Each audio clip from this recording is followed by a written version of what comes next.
Ladies and gentlemen, good day and welcome to SRF Limited Q2FY26 conference call hosted by Nuvama Wealth Management Limited. As a reminder, all participant lines will be in listen-only mode and there will be an opportunity for you to ask questions after the presentation concludes. Should you need an assistance during the conference call, please signal an operator by pressing star then 0 on your touchtone telephone. Please note that this conference is being recorded. I now hand the conference over to Mr. Archit Joshi. Thank you and over to you, sir. Thank you. Good afternoon, everyone, and thank you for joining us today. We at Nuvama Institutional Equities are pleased to host SRF Limited's Q2 and H1 FY26 results conference call. We have with us today Mr. Rahul Jain, President and CFO of SRF Limited. I would now like to invite Ms. Nikita Dhawan, Head of Corporate Communications at SRF Limited, to initiate proceedings for the results con call. Over to you, ma'am, and thank you. Good afternoon, everyone, and thank you for joining us on SRF Limited's Q2 and first half FY26 results conference call. We will begin this call with brief opening remarks from our President and CFO, Mr. Rahul Jain, following which we will open the forum for an interactive question and answer session. Before we begin this call, I would like to point out that some statements made in this call may be forward-looking, and a disclaimer to that effect has been included in the earnings presentation shared with you earlier. I would now like to invite Mr. Jain to make his opening remarks. Thank you, Nikita. Good afternoon, everyone. I extend a warm welcome to you all, and thank you for joining us today for SRF's Q2 and H1 FY26 earnings conference call. I trust all of you have had the opportunity to go through our results and the presentation shared with you earlier. I will begin the call by briefly taking you through the key financial and operational highlights for the period under review, following which we will open the forum for a Q&A session. I am pleased to share that during Q2 FY26, SRF delivered an encouraging performance across its key business segments despite ongoing global uncertainties. Our focus on operational excellence, disciplined cost management, and innovation helped us maintain steady momentum. Our gross operating revenue grew 6% to 3,640 crore and EBIT was up 56% YOY from 417 crore to 650 crore, reflecting a margin of 18%. PAT expanded by 93% year-on-year to 388 crore. Our chemicals business reported a growth of 23%, increasing from 1,358 crore in Q2 FY25 to 1,667 crore in Q2 FY26. This performance was driven by higher volumes for refrigerants and positive trend in realizations. Enhanced operational efficiencies across both fluorochemicals and specialty chemical segment also supported a stronger margin profile. The specialty chemical segment also recorded better performance led by higher volumes, favorable product mix, and continued cost optimization and efficiency enhancement measures. Recently launched products in specialty chemicals business also continued their positive traction in Q2. Our product pipeline remains strong, with the successful launch of one new active ingredient, 3 new agro products, and 1 new pharma product in H1 FY26. The development pipeline continues to be healthy, with multiple new pharmaceutical intermediates and agrochemical AI opportunities under development. We continue to collaborate with global innovators on complex molecules, reaffirming SRF's R&D leadership in delivering sophisticated solutions. Additionally, our sourcing efforts have yielded positive results with approval of various new raw materials and suppliers, further strengthening our supply chain and enhancing operational flexibility. Coming to the fluorochemicals business, we achieved record refrigerant sales volume during the quarter, supported by strong realizations across key products. While some sequential softness in volumes was observed in the domestic market, due to seasonality and overall lower RAC market, the business continued to demonstrate resilience by enhancing its export sales amid an uncertain global environment. Our Fluoron brand also expanded its global presence, further strengthening SRF's leadership in the refrigerant market, and Daimel also continued to perform well. We also maintained our leadership position in both room air conditioning and mobile air conditioner segment in the domestic market. Fluoropolymers registered improved volumes and margins, while industrial chemical segment maintained its steady performance. A key development during this quarter was our strategic collaboration with the Chemours company for the manufacture, supply and distribution of certain fluoropolymers and fluoroelastomers. This partnership will leverage SRF's manufacturing expertise and Chemours' global technology leadership to serve growing market demand. In alignment with this collaboration, the board approved an increase of in the capital expenditure with respect to the earlier announced fluoropolymers capex from 595 crore to 745 crore to accommodate the expanded project scope.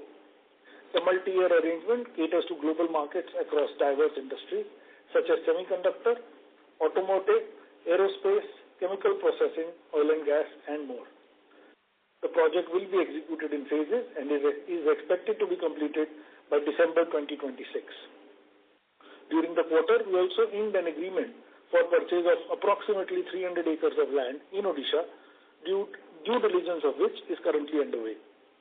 The upcoming Odisha site, to be acquired for approximately INR 282 crores, is aimed to house large-scale chemical facilities and will play a key role in expanding our manufacturing footprint and supporting long-term growth.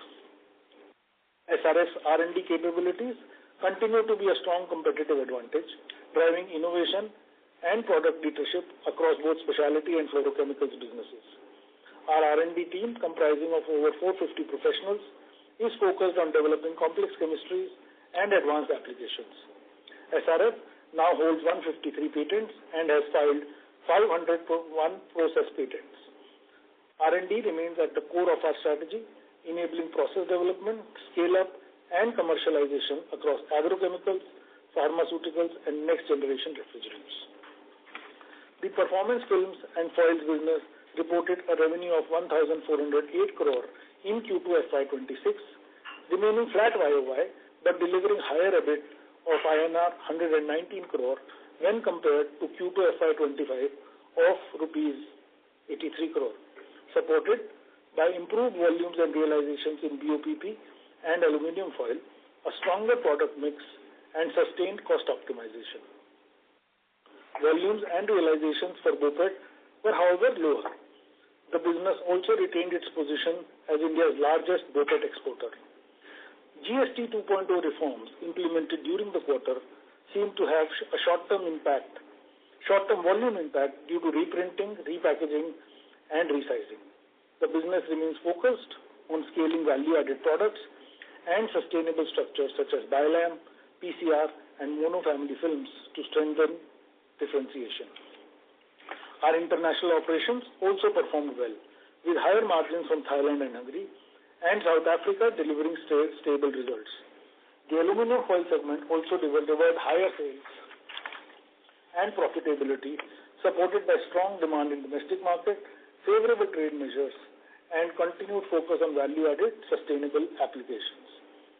Our technical textiles business reported revenue of rupees 474 crores in Q2 FY26 amid a challenging market environment.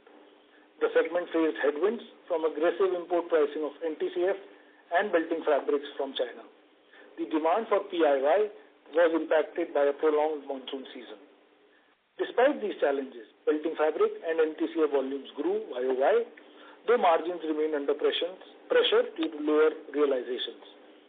The business continues to focus on value-added products and innovation-led differentiation to support recovery and sustainable growth in H2. Lastly, in the other segment, the coated fabric business maintained its domestic leadership in both volume and pricing. The launch of tensile and value-engineered products in Q2 positively contributed to overall sales. The laminated fabrics business also retained its price leadership despite industry overcapacity. During the quarter, we also started the in-house production of knitted fabric through our new knitting machines. Our finance cost has reduced compared to the previous year, leading to lower expenses in our P&L statement. However, weakening of INR against USD and Euro have negatively impacted the overall Q2 results. With global interest rate cycles trending downwards, we anticipate further reduction in our borrowing costs in the near future and remain committed to making strategic investments that align with our long-term objectives. This quarter, our CSR initiatives reached thousands, from STEM labs and digital literacy programs to mobile health services and vocational training. Notably, over 33,000 youth were trained in green skilling and digital technologies, with 22,630 placed in jobs. During the quarter, SRF also received 2 prestigious honors, recognized as the Supply Chain Planning Champion and the Supply Chain Champion Diversified Sector at the ISCM Supply Chain Ranking 2025. These awards reaffirm SRF's commitment to operational excellence, strategic planning, and innovation across businesses. In conclusion, the first half of the year has been marked by a steady performance, disciplined execution, and consistent progress across all segments. Our ongoing investments in capacity expansions, debottlenecking, innovation, and R&D reflect our confidence in SRF's long-term growth potential. While certain sectors continue to face near-term challenges and difficulties due to the global macro environment, SRF's diversified portfolio, strong R&D and innovation pipeline, and focus on operational excellence positions us well to navigate volatility and capture emerging opportunities. As the market situation improves, we are confident in our ability to deliver strong performance and create lasting value for all stakeholders. Before we move on to Q&A, I would like to share a brief update. At the close of business on 12th December 2025, I will be stepping down from my role as President and Chief Financial Officer to pursue other professional opportunities. It has been a privilege to be a part of SRF's growth journey and work alongside an exceptional team that consistently upholds the highest standards of governance, integrity, and excellence. The company is in the process of identifying my successor and will ensure a smooth transition to maintain continuity and uphold its commitment to financial discipline and long-term value creation. I take this opportunity to express my gratitude to all stakeholders for their support and trust over the years. I would now like to ask the moderator to open the line for the Q&A session. Thank you very much. Thank you very much. We will now begin the question and answer session. Anyone who wishes to ask a question may press star and 1 on their touchtone telephone. If you wish to remove yourself from the queue, you may press star and 2. Participants are requested to use handsets while asking a question. Ladies and gentlemen, we will wait for a moment while the question queue assembles.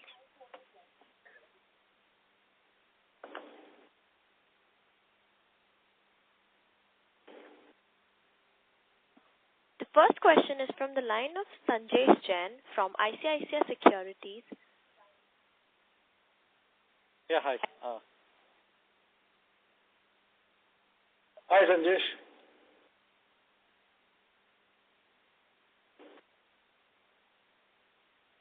Sanjesh, we are unable to hear you.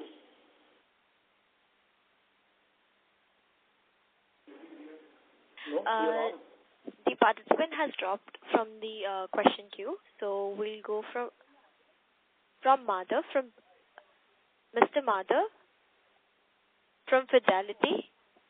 Please go ahead, sir. Hi, am I audible? Yes, you are, Madhav. Go ahead. Yeah, hi, sir. Good afternoon. Thank you so much for your time. Sir, the first question was on the pharma intermediates, where we've spoken about some new opportunities ramping up for us. Just wanted to understand, are these sort of intermediates that go into new drug launches or pipeline products for like big pharma customers? Is that, because that's a area which is growing fast in India, so are we basically integrating with supply chains of these global pharma majors and supplying building blocks there? Is that the right way to think about it? I think so, Madhav. These are not APIs in nature as of now. They are largely solvents and reagents that are being supplied to the pharma, let's say the pharma industry. When we say launched, these products are now in the pipeline. They are available for sale, and as the let's say the volumes pick up from the customer, we will see commercial sales of these also coming through. Okay, because pharma intermediates is like an area where we've invested for a few years, and it's probably a long gestation business. So, would it be fair to assume that we are closer to kind of ramping up this part of the business now, given the pipeline progress at the customers? Is that the right way to think about it? Look, it will take more time to ramp it up. It is not that it is already done. It is a time-consuming process. We are doing a good job in terms of ramping it up. There will be some more time when you see larger commercial sales of these coming through. But yes, the product pipeline remains very, very strong, and we are hopeful that we should be able to take this forward. Understood.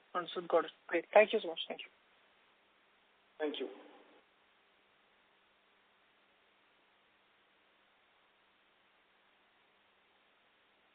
The next question is from the line of Ankur Periwal from Axis Capital. Please go ahead, sir. So first question on the chemicals bit. In your presentation, you did highlighted some bit of, deferment in demand from global agro majors. So just wanted your thoughts on our full year growth guidance, on the spectrum side. How are you looking at that number? And commensurate to that in H1, how has been the growth overall, combining Q1 and Q2? Again, Ankur, thank you for the question. To be frank about it, yes, there has been some deferment of demand that we've seen in the spectrum space over, let's say, when we look at Q2 as such. Although I still maintain that there is volumetric growth that we have seen, our new products have seen good traction. Some of these should bode well for the future. There are certain AIs which are also taking shape, and we hope that there would be some positive on these that can be seen sooner than later. When we think about the overall percentage growth, we have always talked about the chemicals business overall growth. I think given where H1 is 23% plus, from an overall growth perspective, I believe we will still be able to, we will certainly be able to surpass the 20% number that we had talked about at some point in time, Ankur. Sure, Rahul, that's helpful. Just, one clarification. The demand uptake that we are seeing is largely concentrated to newer ones, or the older ones are also seeing some uptake? For H1, I would say it is newer products, but there is enough position to be created from an older product perspective also, and we should see better performance in H2 from a specialty chemicals business perspective. But we will also have to understand, Ankur, that we are facing global agrochemical headwinds. Therefore, there is some demand deferment that we have seen. Again, we don't believe that it is lost out. It's just deferment that has happened. Great, sir. And just a second question on the ref gas side. Any thoughts on the pricing outlook? There have been some cuts in pricing in China, especially for R22. But how is R32 demand outlook? Any changes there versus, last we spoke? There is a seasonality play that plays out in the ref gas space also, right? R32's overall domestic volumes were lower given the weak summer that we had seen in Q2 as well. But we are fairly confident that our volumes now are in good shape. H2, again, we should believe that there is better pricing, or even if not better pricing, stable pricing going forward, as well as better volumes to come to take them through. Great, sir. That's helpful. Thank you, and all the best for your future endeavors. Thanks. Thank you. Thank you. The next question is from the line of Sanjesh Jain from ICICI Securities. Yeah, good afternoon, Please Rahul. Go ahead, sir. Yeah, good afternoon, sir. Can you hear me? Yeah, we can. Yeah. First of all, very, very congratulations and best of luck for your new journey, sir. Thank you, Sanjesh. Thank you, sir. A couple of questions. First on this Chemours thing. Now, how should we see this? What was the rationale for the contract, and how should we see this contract unfolding for SRF, say, in FY27, FY28? And what is the scope? Which are the products are we looking here? And will it be predominantly to the US or it is beyond that market? How should we see this? And a related question to this is that we have increased the capex for fluoropolymer from 595 to 745 crore. Now this increased capacity, how much additional capacity will this additional capex give us in fluoropolymer?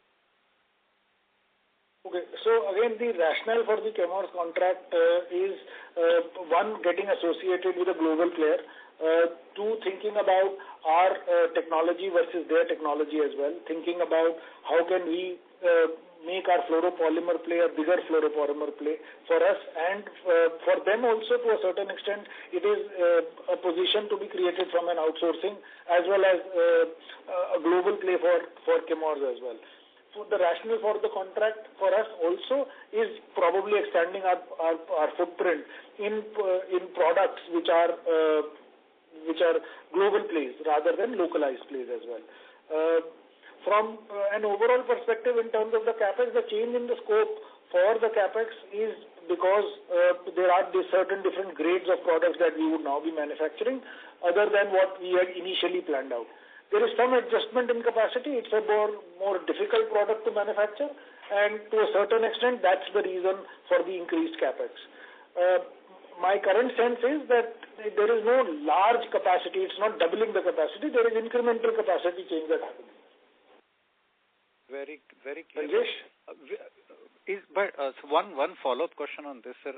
Now that we will be supplying to Chemours, who is a global player, does it anyway stops us from going into the export market on our own, or it's a different grade what we are contracted with Chemours, and it is a different grade that we are looking to go SRF as a company on the fluoropolymer?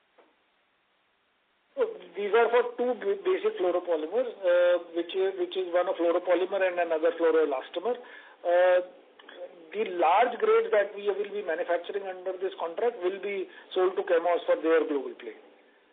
It is an ROI-based contract, which is a fairly decent ROI is what I would say. Got it. And how should we see this? And again, it does not restrict SRF for, let's say, making its own other fluoropolymers with our own technology. Got it. But this particular product will be exclusively managed, produced for the Chemours. It's a combined arrangement. They will give us some products, we will give them some products. So it's a pretty combined arrangement. Got it. It's a distribution arrangement as well. And from the revenue contribution, how should we see this contributing in 27 and 28? Well, we will not be commenting on the exact revenue position on it, but I can just assure you that the revenue under this is a fairly large one. Very clear, sir. One on the specialty side, I know you have briefly answered it earlier, but what is driving us confidence on the H2 is that we have a good PO visibility, or you see new product contributing significantly. What is giving us this confidence of a stronger H2 in specialty chemicals? Well, Sanjesh, if you look at it historically also, we've always seen seasonality play out in the specialty chemical space also. Right? H2 has always been stronger than H1. And that's been the trend probably other than the COVID years, always. So to that extent, there is a procurement pattern that we see with some of our customers as well. Right?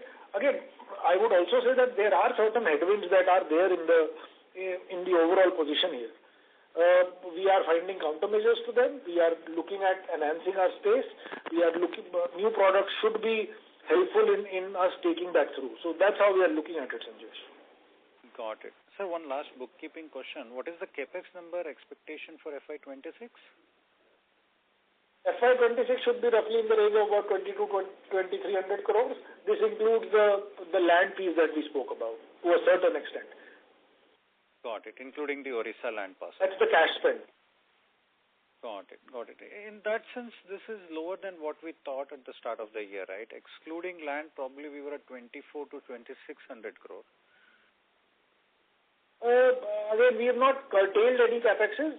Just that initially when we were thinking about it, we were talking about 2,500 crores. It's been in the range of about 2,300 crores.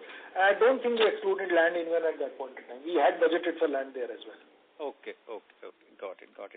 That's great, Rahulji. Always interacting with you, and best of very luck for you. Thank you.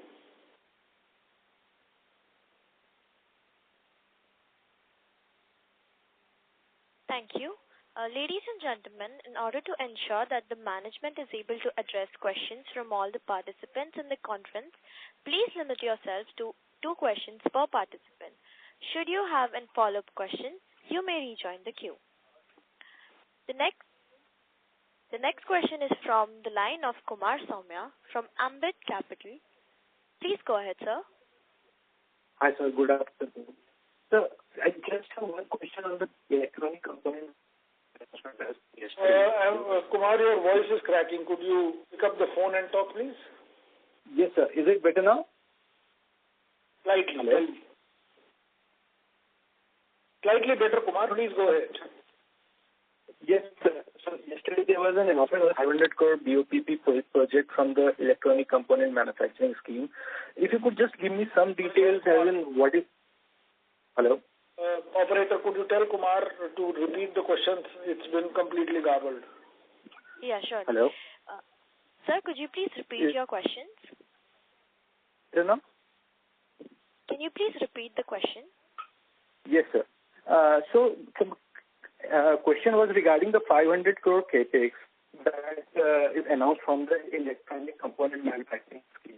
If you could give me some details as the subsidy structure and is it part of the 60,000 tons capex that we have... Sorry to interrupt, sir. Sorry to interrupt, but your connection seems unstable. Could you please reconnect the queue? Yeah, sure. Yeah, thank you.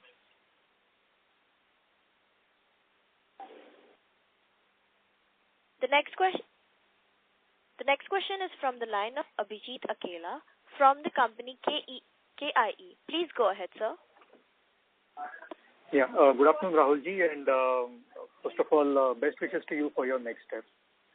Thank you, Abhijit. Yeah, just 2 from my side. First one was regarding an update on some of the important growth projects you've highlighted in the past.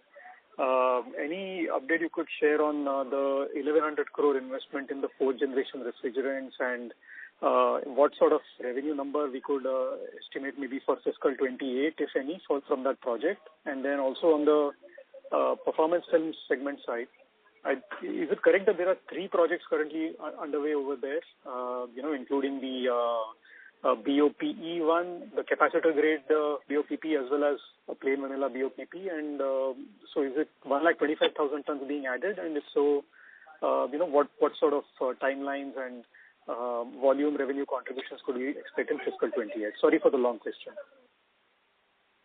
Okay, so the first question is with respect to the growth projects around the fluoropolymers and I assume on the HFO side. Again, to be very frank about it, we don't give out numbers in terms of what is the potential revenue. Again, the way I look at it and the way you should look at it is to be able to think about what's been our revenue positioning overall. I think we will remain in similar ranges from an overall perspective. The HFO project probably gets commissioned in 27. I don't remember the exact month, but 2027 is when it will get commissioned. It will take time to ramp up, so FY28 probably is the first revenue positions that we will start to see from the project. The full revenue potential, let's say on a 10,000 ton basis, you could estimate on your own. You are right that on the packaging film side, there are 3 projects that are going on currently.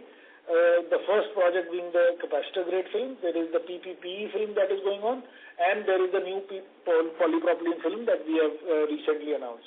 The aggregate capacity of this is roughly, let's say, about 100,000, 110,000 tons overall. Vijay? Okay, got it, sir. Got it. Thank you. That's helpful. And just one other small thing from my side on the quarterly results. These unallocable expenses that have increased quite meaningfully quarter on quarter this time around, is that because of the foreign exchange impact or is there something else within that? Largely, I think it is the 30 crore foreign currencies that you see on the main slide, where you would see the unallocable expenses going up from 40 to about 62 crore. large part of that forex loss would be on the other unallocable side. Understood. Thank you so much and wish you all the best. Thank you. Thank you. The next question is from the line of Vivek Rajamani from Morgan Stanley. Please go ahead, sir. Hi, sir. Am I audible? Yes, you are. Please go ahead, Vivek. First of all, sir, all the very best for your next chapter. And with respect to the questions, so there's one comment on the presentation where you mentioned the ref gas market will be better in H2. Beyond the seasonality, would this also reflect SRF's effort to maximize volumes for the quotas?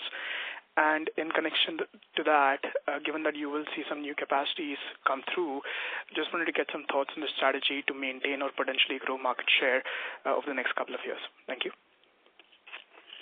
Vivek, yes, I think that's the strategic call that we've always talked about. We also want to ensure that our volumes are high. We will produce to the extent that we can from the plants. I think the good part is that some of the bottlenecks on the HF thing are now almost sorted. So our capability to produce more is higher, and therefore the position remains that we will continue to ensure that the quota position plays out well for us.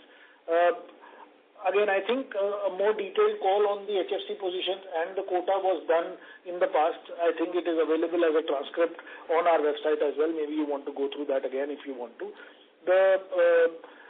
Again, each one to their own in terms of what quota positions they are building. Given our SRF situation in the market, our capability of selling it through the observation period, we seem to be in fairly good shape here, Vivek. I'm sure, sir. That's helpful. And maybe just one last bookkeeping question for me. Could you just give the domestic and the export mix for both the specialty and the ref gas business? So for specialty chemicals, the quarter number export would probably be in the range of about 65-66%. And on as export, for fluorochemicals, I think the number is probably 60% export and 40% domestic. So about 60% for both of them, and this would be based on value, correct? I said 65% for the spec chem business, yeah, and about 60% for the fluorochemicals business. Sure, sir. Thank you so much, and all the very best. Thank you. Thank you so much. The next question is from the line of Rohit Nagraj from B&K Securities. Please go ahead, sir. Thanks for the opportunity and all the best for the new endeavor, sir. First question on the AI. So we have developed and commercialized. So the first question is on the AI front. We have developed and commercialized the first one during this quarter, and we had indicated earlier that we are working on 6-7 AIs.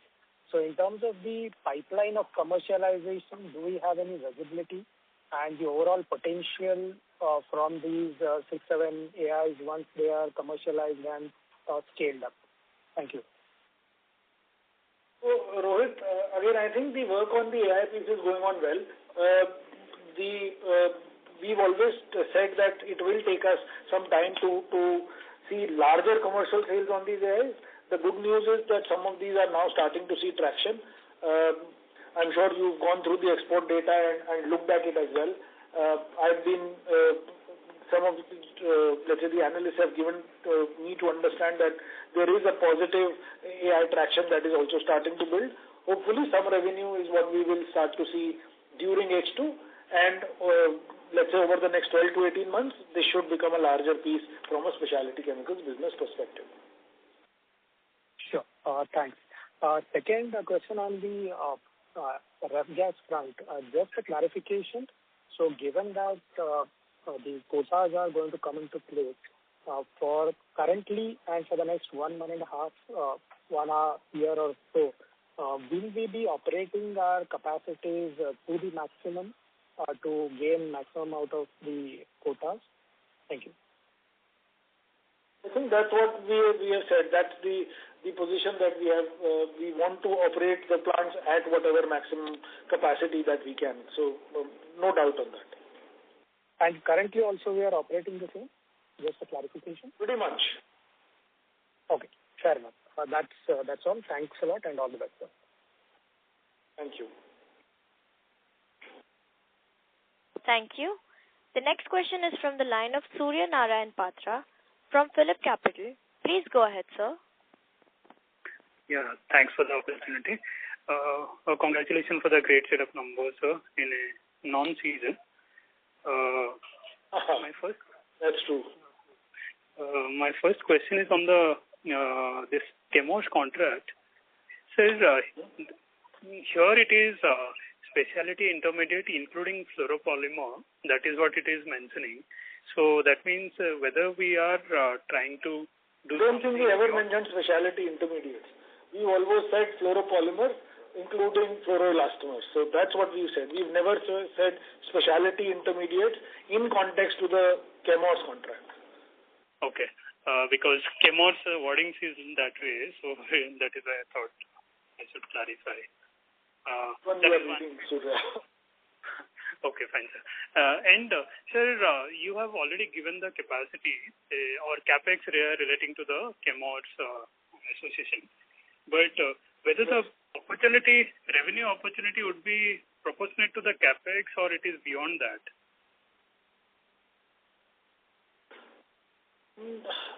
Again, how do I answer that? I have actually said that we are not giving out revenue numbers on this as of now. The fluoropolymer piece on this is expanding on a continuous basis. This gives us a relationship advantage, and we want to leverage that relationship going forward on other products as well.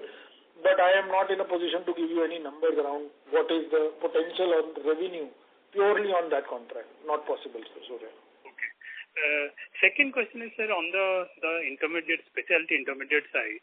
So we are seeing some kind of uptick in the pricing situation. So is it because of some uptick in the demand, or it is the replenishment of the inventory, or it is the product mix? Could you clarify what is this? Are you talking about SRF or you are talking about the industry as such? For SRF also, that is the kind of a trend possibly. If you see the... Not really, Surya. When I look at it from an overall basis, I think pricing has remained flat to only small positives. Volumes of the new products have done well. Some of the older products, we have seen some deferment happen, and I think that's what we had commented on in the press release as well as the earnings presentation. Okay. And any specific plan for that Odisha site? It's a new site, so it would be targeted for any particular segment, or it is a kind of a new site to embrace all the business? It's a new site. It will be for the chemicals business only. But like our Dahej site, like our Bhiwadi site, it will be for both the specialty chemicals as well as the fluorochemicals business. Not one single business. It is going to be a site for both the businesses put together. Okay. Just one clarification, sir. This PP film for the capacitor under the PLI what that we have got today. So whether it is the same thing what we had already announced, the capacitor grade BOPP films? Yes, largely. Okay. Yeah. Thank you, sir. Wish you all the best for your future endeavor also. Thank you, Surya. Thank you. The next question is from Keyur Pandya from ICICI Prudential Life Insurance Limited. Please go ahead, sir. Thank you. Sir, you mentioned about ref gas volumes at near optimum utilization. Does that mean that for next year, the scope for volume-led growth would be very minuscule, and for that segment, the heavy lifting has to be done by SpecChem? Is it fair understanding? To be frank about it, that's probably a bad way to look at it. I would really say that the volumes that have played out in in H1 versus H2. We will be in better shape in H2. But saying that will there be a volumetric increase in FY27? Very difficult to be able to give you a number. The capacity utilization, if we can get to full, 27 is also a year. Calendar 26 is also a year, which is also an observation year. So, yes, to a certain extent, capacities are for the HFC positions are limited. From a fluorochemical business perspective, I think fluoropolymers and a few other, as the Chemours contract through, we should see the positive on that coming as well. But you are right to a certain extent that the capacity, if we are able to exit fully, will remain from an HFC perspective pretty much full. Okay. And just follow up, so either because of the Chemours related rejig or otherwise, when this plant would be available for production? You mentioned December 26, and you mentioned in phases as well. So that is start of the first phase, or by that time everything would be available for production? Phase manner, there will be some products that will come through prior to that, but December 26 is what we are targeting for the final product to also get commissioned. Understood, sir. Sir, thanks a lot, and all the best to you and to the company. Thank you. Thank you. The next question is from the line of Krishna Parvani from JM Financial. Please go ahead. Yes. Hi, Rahulji. Good afternoon. And firstly, all the very best for your future endeavors. It has been a pleasure interacting with you. Just two questions from my side. First, on the AI. So, of the background noise here, Krishan. Just 1 second. Now? Yeah, better. Please go ahead. Okay. So I was asking, of the 5 to 6 AIs, when do you expect full ramp up of the recently launched AI, and when do you expect launch and commercialization of the rest 4 to 5 AIs? Well, I think it's a question that has been answered multiple times, Krishan. I think we have said that some of these will see light of day from a commercial scale perspective in H2, but there is a 12 to 18 month period that we've spoken about. Obviously, some of that has passed, and as progressively things are happening positively, we have kind of talked about it. Every quarter, this is not going to change. Okay. And given you mentioned limited volume growth for FY27 for HFCs, so do you have any plans for HFC capacity expansion using our 22 quota entitlement? Not really as of now. Nothing. Okay. Fair enough. Thank you, and wish you all the best once again. Thank you. Thank you. Thank you. The next question is from the line of Sanil from Ambit. Please go ahead.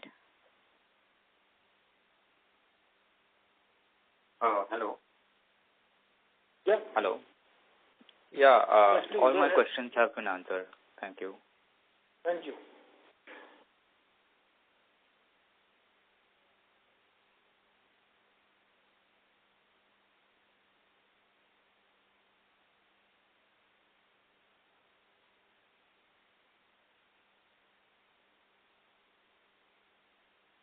To the operator, if there are no more questions, we may want to close the call.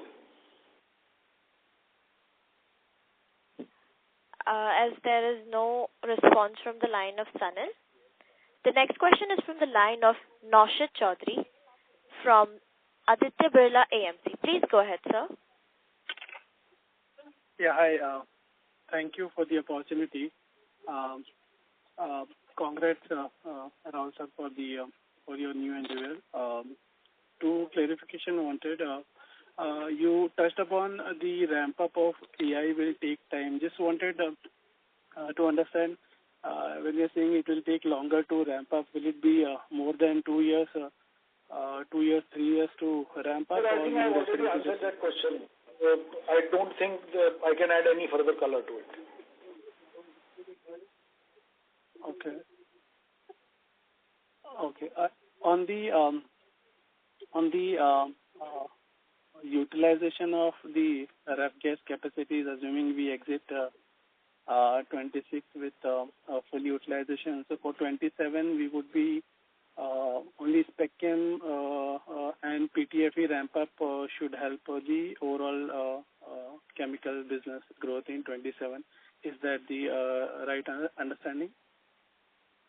Again, you are right, and I have also answered that question in response to a previous question on it. I think it was from KUR. Yeah. Thank you so much. These two were the questions here. Thanks. Thank you. Thank you. The next question is from the line of Aditya Sen from FinDoc. Please go ahead, sir. Hi, thanks for the opportunity. Sir, can I... Could you be a bit louder, please? I am unable to hear you. Yeah. Give me a... Is it better now? Yes, much better. Thank you. Yeah. So can you please share the prices of the HFOs or the prices of R22 for the last 3-4 quarters? Has it been increasing, decreasing? What is the situation as of now? We don't look at HFO prices as of now, Aditya, because we don't produce any of the HFOs. R22 prices, again, have been in range bound and doing pretty much all right. But generally speaking, we don't give out exact prices of each of the HFCs. No, it's fine. I just want the color on this R22 and if possible R32 also. Again, trending wise, over the last 3-4 quarters, we've seen positive trends on HFC and 32 prices as well. All right, positive trends. No? Thank you.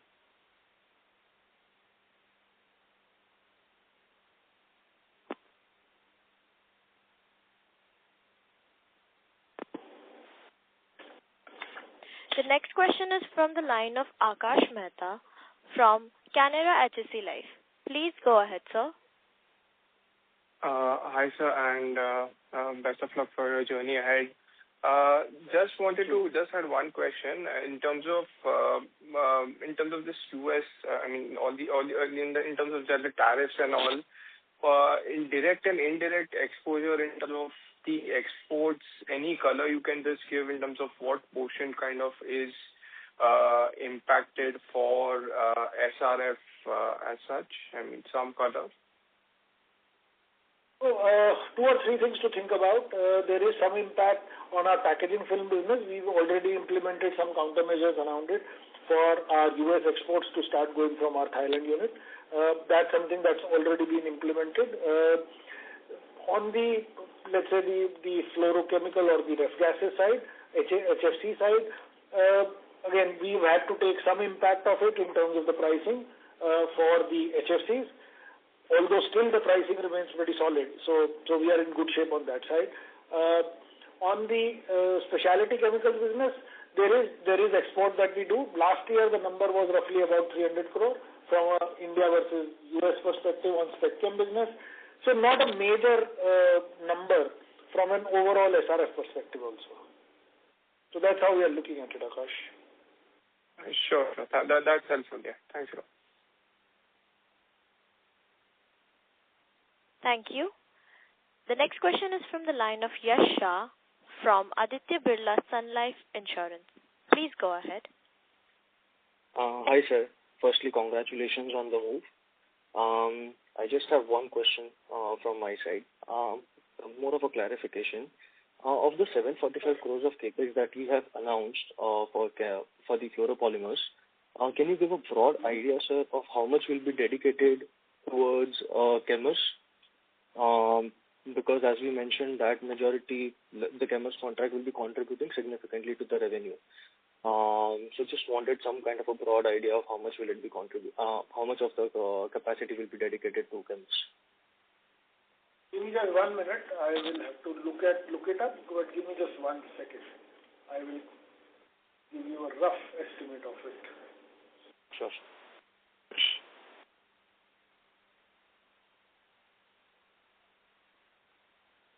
So of the total, let's say roughly from an overall perspective, the capex of 745 crores, I would say roughly 450 crores is for one of the products, which is non-Chemours, and the balance is largely the two products for Chemours.